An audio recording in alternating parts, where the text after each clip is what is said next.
Students, நம்ம இந்த வீடியோல CBSE class 8 ஸ்டூடெண்ட்ஸ்க்கான chapter 8 exercise number 8.1 பார்க்க போறோம். First question பாருங்க. Find the ratio of the following. Speed of a cycle 15 km per hour to the speed of scooter 30 km per hour அப்படின்னு கொடுத்திருக்காங்க.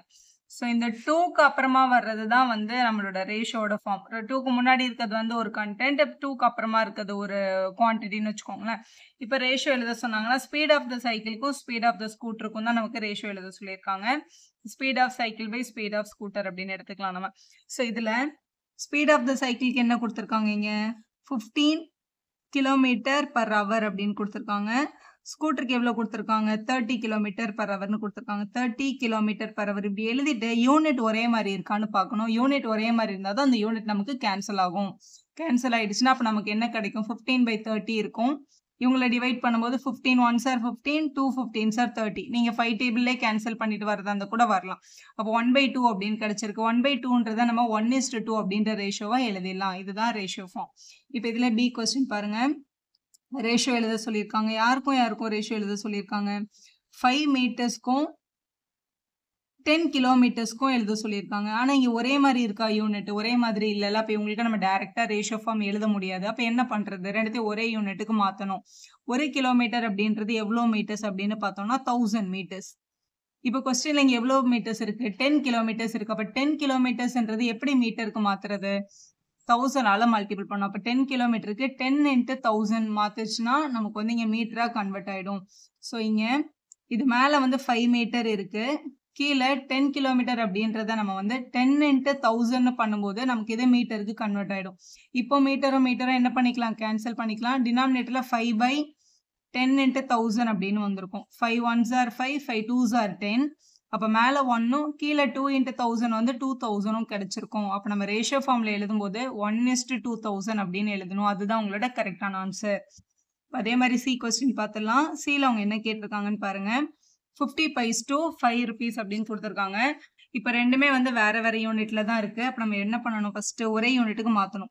மேலே 50 பைஸ் இருக்கு, கீழே வந்து ₹5 அப்படின்னு கொடுத்துருக்காங்க. ஸோ வேற வேற யூனிட் நமக்கு டைரக்டா ரேஷியோ ஃபார்ம் வராது. 1 ரூபி அப்படின்றது எவ்வளோ பைஸ் அப்படின்னு பார்த்தீங்கன்னா 100 பைசே. இதில் எவ்வளோ இருக்குது? 5 rupees இருக்குது. அப்போ நம்ம உங்களை பைசையில் மாற்றணும் அப்படின்னா 100ஆல் மல்டிபிள் பண்ணணும். ஸோ இப்படி எழுதிக்கலாம். 50 பைஸ் பை 5 × 100 பைஸ். ஏன்னா இல்லை 5 rupees இருக்குல்ல, அப்போ அது வந்து 500 பைஸ் வரும். இப்போ பைஸ் இருக்கிறதுனால இது கட் ஆகிடும். இப்போ ரிமைனிங் டேர்ம்ஸ் வந்து மேலே 50யும் கீழே 5 × 100ம் இருக்குது. ஸோ இந்த ஒரு ஜீரோக்கு இந்த ஒரு ஜீரோவை நம்ம கேன்சல் பண்ணிக்கலாம். ஸோ மேலேயும் 5 கீழேயும் 5 இருக்குது. 5க்கு 5 கேன்சல் பண்ணிடலாம். ரிமைனிங் மேலே வந்து 1 இருக்கும், கீழே வந்து 10 இருக்கும். அதாவது 1:10 அப்படின்னு எழுதிக்கலாம். இந்த கேன்சலேஷன் அப்படின்றத நீங்கள் எப்படி வேணாலும் பண்ணலாம். இங்கே பாருங்களேன். இப்போ 50/5 × 100 அப்படின்றத 50 1s are 50, 50 2s are 100, கீழே வந்து 5 2s are 10 அப்படின்னு எழுதி கூட நீங்கள் டிவைட் பண்ணலாம். எப்படி டிவைட் பண்ணாலும் ஒரே ஆன்சர் தான் வரும். ஸோ 1:10ன்றதா சரியான ரேஷியோ. அடுத்த கொஸ்டின் நம்பர் 2 பார்க்கலாம். Convert the following ratios to percentages அப்படின்னு கேட்டிருக்காங்க. முதல்ல அவங்க கொடுத்துருக்க ரேஷியோவை ஃப்ராக்ஷனல் ஃபார்முக்கு மாற்றிக்கணும். இப்போ வந்து 3:4 அப்படின்னு இருக்குல்ல, இந்த ஃப்ராக்ஷனுக்கு மாற்றும் போது நம்ம என்னென்னு எழுதிக்கலாம்னா 3/4 அப்படின்னு நம்ம எழுதிக்கலாம். இப்போ பர்சன்டேஜுக்கு மாற்றிடலாம். ஏன்னா ஃப்ராக்ஷனை பர்சன்டேஜுக்கு மாற்றும் போது ஈஸியாக மாற்றிடலாம். மல்டிபிள் பை 100 பண்ணாலே இது ஆட்டோமேட்டிக்காக பர்சன்டேஜுக்கு மாறிடும். 3/4 × 100ன்னு பண்ணும்போது இது ஆட்டோமேட்டிக்காக பர்சன்டேஜ் சிம்பிள் வந்துடும். இப்போ 4 டேபிளில் 4 1s are 4 25s are 100. அப்போ 3யும் 25யும் மல்டிபிள் பண்ணால் பர்சன்டேஜ் கிடைச்சிரும். 3யும் 25 மல்டிபிள் பண்ணும்போது 75%. ஸோ அவ்வளோதான், கம்ப்ளீட் பண்ணியாச்சு. செகண்ட் பார்ட்லேயும் அதே மாதிரி ஒரு ரேஷியோ கொடுத்துருக்காங்க, பர்சன்டேஜுக்கு மாற்ற சொல்லியிருக்காங்க. ரேஷியோ அவங்க நமக்கு என்ன கொடுத்துருக்காங்க 2:3 அப்படின்னு கொடுத்துருக்காங்க. முதல்ல ரேஷியோவை ஃப்ராக்ஷனல் ஃபார்முக்கு மாற்றிக்கலாம். 2/3 அப்படின்னு மாற்றிட்டு அதுக்கப்புறம் பர்சன்டேஜ் எழுதுங்க. பர்சன்டேஜ் எழுதுறதுக்கு என்ன பண்ணணும்? பக்கத்தில் ஒரு 100 மல்டிபிள் பண்ணிட்டோம் அப்படின்னா இது ஆட்டோமேட்டிக்காக பர்சன்டேஜுக்கு மாறிடும். அது எப்படி நம்ம 100 மல்டிபிள் பண்ணால் பர்சன்டேஜுக்கு மாறுது? 100%ன்றது வந்து 100/100. 100%னா 100/100. 100/100 கட் பண்ணால் இதோட வேல்யூ நமக்கு மாறாதுல்ல, அதுதான் அதோட மீனிங். இப்போ இதை டைரெக்டாக கேன்சல் பண்ண முடியாது. ஸோ இங்கே வந்து 2 × 100 வந்து 200, டினாமினேட்டரில் வந்து ஒரு 3 இருக்குது, இங்கே பர்சன்டேஜ் சிம்பிள் இருக்குது. ஸோ இதை வந்து நம்ம 200 3ஆல் என்ன பண்ணிக்கலாம்? டிவைட் பண்ணிக்கலாம். அப்படி டிவைட் பண்ணும்போது 6 3s are 18 வரும். பேலன்ஸ் 2, அடுத்த 0 நம்ம இறக்கிடலாம். திருப்பியும் 6 ஆர் 18 பேலன்ஸ் 2. இப்போ இதை விட சின்ன நம்பர் வந்துருச்சு. டிவைசரை விட ரிமைண்டர் சின்னதாக இருந்துச்சுன்னா நம்ம அதை என்ன பண்ணிடலாம், ஸ்டாப் பண்ணிக்கலாம். ஸோ இது கோஷன்ட், இது ரிமைண்டர், இது டிவைசர். எப்போவுமே வந்து இந்த மாதிரி கம்ப்ளீட் ஆகலைன்னா நம்ம அதை என்னென்னு எழுதிடலாம், மிக்ஸ்டு ஃப்ராக்ஷனில் எழுதிடலாம். கோஷன்ட் ரிமைண்டர் பை டிவைசர்னு எழுதுங்க. கோஷன்ட்டில் 66 இருக்குது, ரிமைண்டரில் 2 இருக்குது, டிவைசரில் 3 இருக்குது. 66 2/3% அப்படின்றது தான் கரெக்டான ஆன்சர். கொஸ்டின் நம்பர் 3 பாருங்க. 72% of 25 students are interested in maths அப்படின்னு கேட்டிருக்காங்க. ஸோ இப்படி எழுது. முதல்ல number of student interested in மேக்ஸை கண்டுபிடிச்சிட்டோம் அப்படின்னா மொத்த ஸ்டூடெண்ட்ல இருந்து அவங்கள மைனஸ் பண்ணிட்டோம்னா நாட் இன்ட்ரெஸ்டட் கேண்டிடேட்ஸ் தெரிஞ்சிருவாங்க. How many are not interested தான் கொஸ்டின். ஆனால் நமக்கு கொடுத்துருக்க பர்சன்டேஜ் வந்து யாரோடதுன்னா இன்ட்ரெஸ்டட் ஸ்டூடெண்ட்டோடது. முதல்ல இன்ட்ரெஸ்டட் ஸ்டூடெண்ட்டை கண்டுபிடிச்சிக்கலாம். இந்த மாதிரி நம்பர் ஆஃப் இன்ட்ரெஸ்டட் ஸ்டூடெண்ட்ஸ்க்கு என்ன சொல்லியிருக்காங்க, 72% ஆஃப் 25 ஸ்டூடெண்ட்ஸ். அதாவது 72% ஆஃப் 25 ஸ்டூடெண்ட்ஸ் இன்ட்ரெஸ்டட் இன் மேக்ஸ்ன்னு சொன்னதுனால இப்படி எழுதியிருக்கோம். நம்ம 72% எப்படி எழுதிக்கலாம், 72/100 ஆஃப் மல்டிபிள்னு போட்டுக்கோங்க. இங்கே 25 இருக்கு, அதை எழுதியாச்சு. இப்போ 25யும் 100ஐயும் கேன்சல் பண்ணணும். ஒன்று நீங்கள் 5 டேபிளில் கேன்சல் பண்ணலாம், இல்லை 25 கேன்சல்லே கூட பண்ணிக்கலாம். இப்போ 25 டேபிளில் 25 1s R 25 4s R 100ன்னு cancel ஆகிடும். இப்போ நமக்கு ரிமைனிங் பார்க்கும்போது மேலே 72வும் கீழே ஒரு 4 மட்டும் இருக்குது. இதை டிவைட் பண்ணிக்கலாம். 72வை 4ஆல் டிவைட் பண்ணும்போது ரஃப் காலமில் 1 டைம் 1 4s ஆர் 4, பேலன்ஸ் 3. அடுத்த நம்பரை இறக்கிடலாம். 8 4s ஆர் 32, 0. அப்போ வந்து 18 அப்படின்னு கிடைக்குது. அப்போ 18 ஸ்டூடெண்ட்ஸ் வந்து இன்ட்ரெஸ்டட் இன் மேக்ஸ் அப்படின்னு நம்ம கண்டுபிடிச்சிருக்கோம். மொத்தமாக 25 ஸ்டூடெண்ட் அங்கே இருந்தாங்க, 18 பேர் மேக்ஸில் இன்ட்ரெஸ்டடாக இருக்காங்க. அப்போ எவ்வளோ பேர் நாட் இன்ட்ரெஸ்டடாக இருந்திருப்பாங்க? ஸோ டோட்டல் ஸ்டூடெண்ட்ஸ் வந்து 25, அதுலேருந்து இன்ட்ரெஸ்டட் ஸ்டூடெண்ட்ஸ் 18 நம்ம என்ன பண்ணிக்கலாம், மைனஸ் பண்ணிக்கலாம். அப்படி மைனஸ் பண்ணிட்டோம்னா நமக்கு 7 கிடைக்குது. அப்போ 7 ஸ்டூடெண்ட்ஸ் வந்து மேக்ஸில் இன்ட்ரெஸ்டடாக இல்லை அப்படின்னு அர்த்தம். Question number 4 பார்க்கலாம். A football team won 10 matches out of the total number of matches they played. அவங்க விளையாண்ட மொத்த மேட்சஸ்லேயும் 10 மேட்சஸில் வந்து அவங்க வின் பண்ணியிருக்காங்க. If their win percentage was 40, then how many matches did they play in all? மொத்தமாக இப்போ எவ்வளோ மேட்ச் அவங்க விளையாண்டுருப்பாங்க நீ கண்டுபிடின்னு சொல்கிறாங்க. So number of matches they won வந்து 10ன்னு கொடுத்துருக்காங்க. வின்னிங் பர்சன்டேஜ் வந்து 40%ன்னு கொடுத்துருக்காங்க. மொத்தமாக இப்போ எவ்வளோ மேட்ச் விளையாண்டுருந்தாங்கன்னா அதில் 40% வந்து 10ன்றதை கண்டுபிடி அப்படின்னு கேட்குறாங்க. ஸோ கொடுத்துருக்கிறது அர்த்தம் வந்து டோட்டல் மேட்சஸை கண்டுபிடிக்கணும் அப்படி தானே. So let us assume the total matches they played.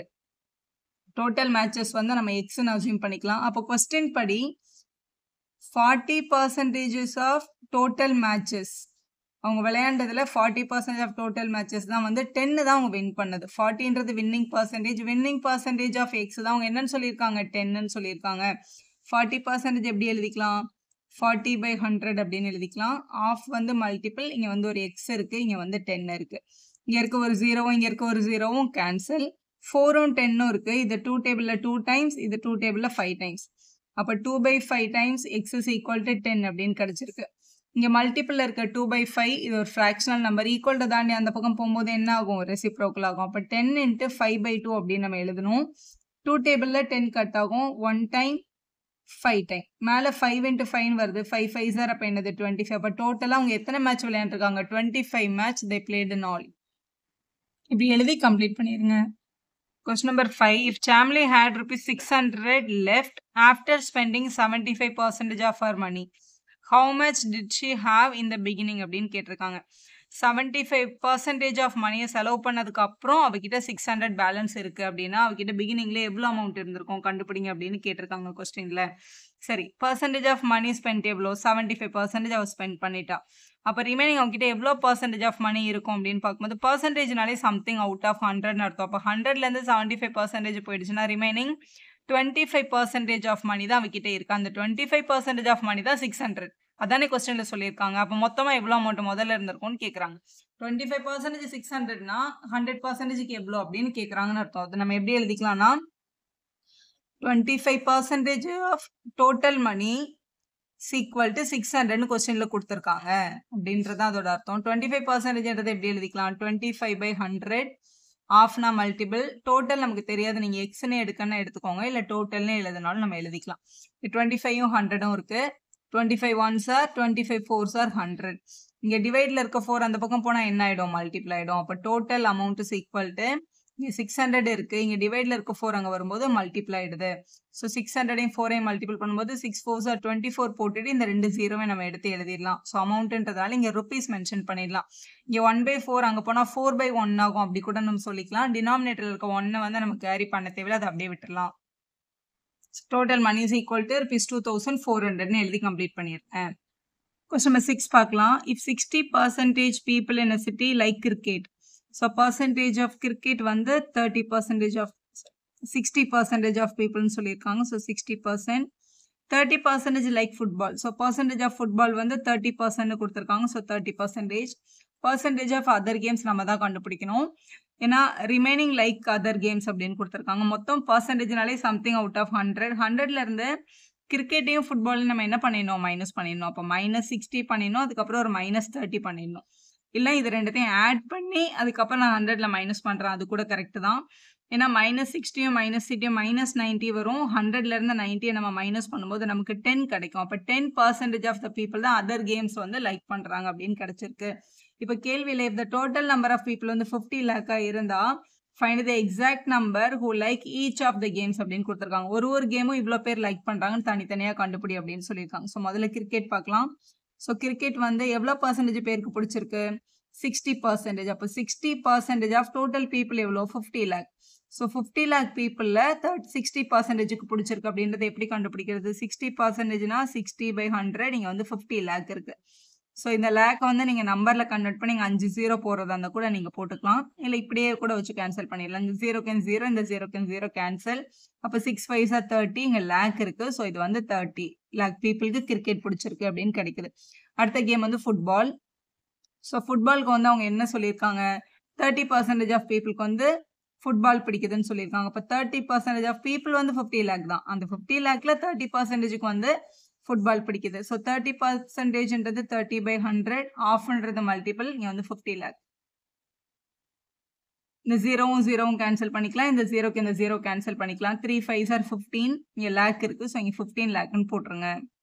So last வந்து other games. So other games வந்து எவ்வளோ பர்சன்டேஜ் பீப்புளுக்கு வந்து பிடிக்குதை நம்ம கண்டுபிடிச்சிருக்கோம்? 10% பீப்புளுக்கு தான் அதர் கேம்ஸ் பிடிக்கிறதா கண்டுபிடிச்சிருக்கோம்ல. அப்போ 10% 50 lakh கண்டுபிடிக்கணும். ஏன்னா அதான் அதர் கேம்ஸோட கவுண்ட். ஸோ 10%ன்றது என்னது? 10/100. ஆஃப்னா மல்டிப்ளிகேஷன். இங்கே வந்து 50 lakh இருக்கு. ஸோ கேன்சல் பண்ணும்போது 0க்கு 0 கேன்சல். இந்த 0க்கு 0 கேன்சல். அப்போ ரிமைனிங் 5 மட்டும் தான் இருக்கு. அப்போ 5 lakh. ஸோ 5 lakh பீப்புளுக்கு. ஸோ இதுதான் உங்களை கேட்டிருக்காங்க. ஈச் கேம்ல வந்து எவ்வளோ எக்ஸாக்ட் நம்பர் ஆஃப் பீப்புள் வந்து இந்த கேம்ஸை விரும்புறாங்கன்னு கேட்டிருக்காங்க. நம்ம எழுதியாச்சு. வீடியோ யூஸ்ஃபுல்லாக இருந்தால் ஒரு லைக் போடுங்க. உங்கள் ஃப்ரெண்ட்ஸ்க்கும் ஷேர் பண்ணுங்க. Subscriber channel for more videos.